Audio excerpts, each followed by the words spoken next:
ભગવાનના એ દરેક અંગની અંદર સત્ય છે. સત્ય સ્વરૂપ ઈશ્વર સત્ય ધર્મ ન દૂજા સત્ય સમાન. સત્ય જેવું કોઈ બીજો ધર્મ ન હોઈ શકે. સત્ય ધર્મ છે, સત્ય અકાટ્ય છે.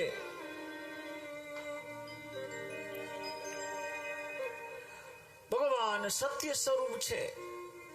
જો સત્ય બધાને ગમે, સત્ય બોલવું પણ જોઈએ, સત્યના આગ્રહી પણ હોય, પણ યાદ રાખજો દરેક સત્યનો એક નિશ્ચિત સમય હોય. સત્ય સત્ય જ રે.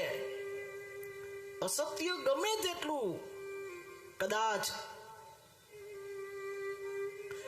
શણગાર કરીને પણ આવે, પણ સત્ય સત્ય જ રે.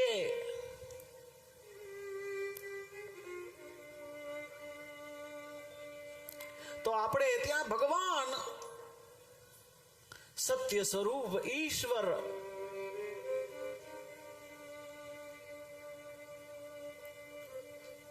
બીજું ભગવાનનું રૂપ છે ચિદરૂપ. ભગવાન એક જ્ઞાન રૂપ છે, ચિદરૂપ વ્યાપક છે. અને ત્રીજા ભગવાન છે આનંદ ઘન પરમાત્મા.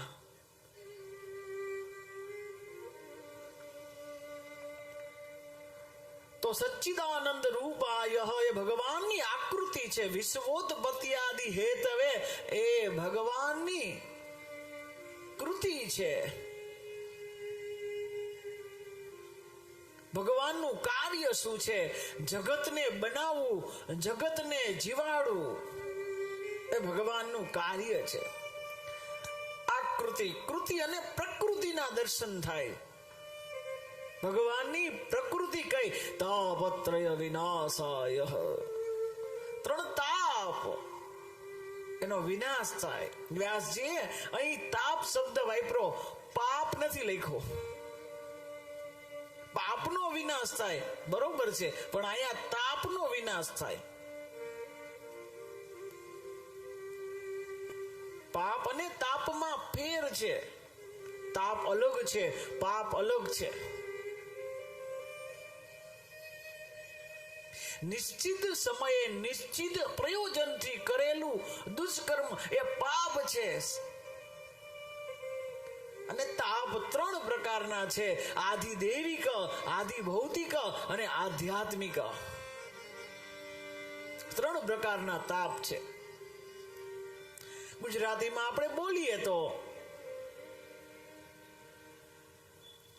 આધિ, વ્યાધિ અને બધાને વળગી એવી,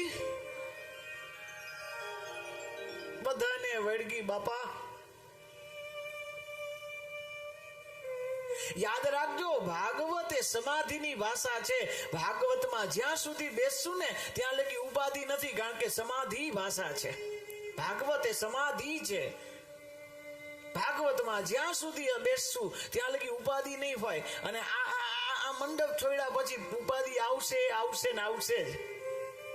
જ્યાં સમાધિ હોય ત્યાં કોઈ દી ઉપાધિ ન હોય. અને એક વખત જેને ઉપાધિ વળગે ને એને કોઈ દી સમાધિ ન હોય. સમાધિ હોય એને ઉપાધિ ન હોય, ને ઉપાધિ હોય ને કોઈ દી સમાધિ ન લાગે.